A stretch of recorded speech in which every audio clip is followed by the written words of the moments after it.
Welcome. In this video I will show you how to enable SpO2 Pulse Ox on GARMIN Forerunner 70. First of all, to get to the settings we have to hold down the up button, so the middle left key of your watch. Then we're gonna have to find the watch settings and open this menu. Here we're gonna have to go to Health and Wellness settings.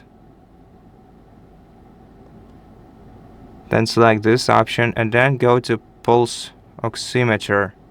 And we can change the value here either to on demand, during sleep, all day.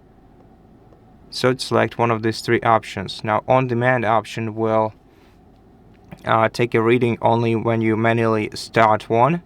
During sleep option will take it while you're sleeping, and all day will measure SpO2 automatically while you're inactive during the day.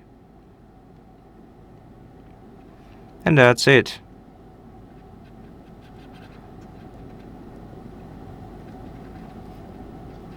Thank you for watching this video. If it helped you, please consider subscribing to our channel, leave us a like and a comment below, and I'll see you in the next one.